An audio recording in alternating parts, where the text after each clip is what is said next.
పంచాయతీ ఎన్నికల్లో సత్తాచాటి ఉత్సాహంగా ఉన్న అక్కడి కాంగ్రెస్కి మున్సిపల్ ఎన్నికల్లో కొత్త టెన్షన్ పట్టుకుంది. అసలే అధికార పార్టీ, ఆపై గెలుపు అవకాశాలు ఉండడంతో ఊహించని రీతిలో ఆశావహులు క్యూ కడుతున్నారు. ఒక్కో వార్డుకి 10 నుంచి 15 మంది అభ్యర్థులు టికెట్ నాశించడం పార్టీ నేతలకు తలనొప్పిగా మారింది. విడవమంటే పాముకి కోపం, వద్దంటే కప్పకు కోపం అన్నట్లుగా మారింది ఈ పరిస్థితి. నిజామాబాద్ జిల్లా కాంగ్రెస్ లో కొత్త పంచాయతీ మొదలైంది. నామినేషన్లకి ఒక్కరోజే సమయం ఉన్నా అభ్యర్థులకి బీఫామ్ ఇచ్చే విషయంలో నాయకులు తర్జన భర్జన పడుతున్నారు. టికెట్ కోసం నేతల మధ్య పోటీ విపరీతంగా ఉండటమే దీనికి కారణం. అసలే టీపీసీసీ చీఫ్ మహేష్ కుమార్ గౌడ్ సొంత జిల్లా. పంచాయతీ ఎన్నికల్లో అనుకూల ఫలితాలతో ఆశావహుల్లో ఆశలు ఆకాశాన్నంటాయి.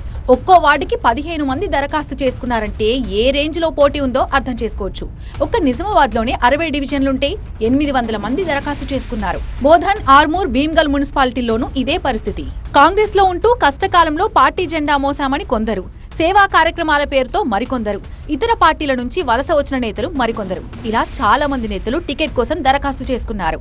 వీరిలో ఎవరికి బీఫామ్ ఇవ్వాలనేదే నాయకులకి పెద్ద టాస్క్ గా మారింది.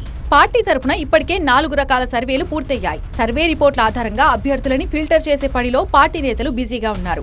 కేవలం గెలుపు గుర్రాలకు మాత్రమే పార్టీ టికెట్ ఇస్తామని టీపీసీసీ చీఫ్ మహేష్ కుమార్ గౌడ్ తో పాటు నిజామాబాద్ మున్సిపల్ ఎన్నికల ఇన్ఛార్జ్ మంత్రి ఉత్తమ్ కుమార్ రెడ్డి కూడా బాహాటంగానే ప్రకటించారు. పార్టీ అధికారంలోకి వచ్చినప్పటి నుంచే కార్పొరేటర్, కౌన్సిలర్ పదవులపై చాలా మంది ద్వితీయ శ్రేణి నాయకులు ఆశలు పెట్టుకున్నారు. 2 ఏళ్లుగా వారి ఏరియాల్లో తిరుగుతూ పార్టీ కార్యక్రమాలకు అడపాదడపా ఖర్చు కూడా పెట్టుకున్నారు. అయితే మారిన రాజకీయ సమీకరణాల వల్ల కాంగ్రెస్ లోకి వలసలు పెరిగాయి. కొన్ని చోట్ల ఇన్నాళ్లు ప్రత్యర్థులుగా ఉన్నవారే ఇప్పుడు ఒక్క పార్టీ గొడుగు కిందకొచ్చేశారు. ఇలాంటి చోట పాత వారికి టికెట్ ఇవ్వాలా లేక కొత్త వారికి ఆహ్వానం ఇవ్వాలా అనేది అధిష్టానానికి అంతు చిక్కని ప్రశ్నలా మారింది. ఎన్నో ఏళ్లుగా ఆశలు పెట్టుకున్న కొంతమంది ద్వితీయ శ్రేణి నేతలు మాత్రం తగ్గేదేలే అంటున్నారట. ఇప్పుడు కాకుంటే ఇంకెప్పుడు? ఒకవేళ పార్టీ బీఫామ్ ఇవ్వకపోతే రెబల్ గా బరిలోకి దిగుతామని తేల్చి చెప్తున్నట్టుగా సమాచారం. ఇలా జరిగితే అధిష్టాన ప్రయత్నం వృధాగా మారే అవకాశం ఉంది.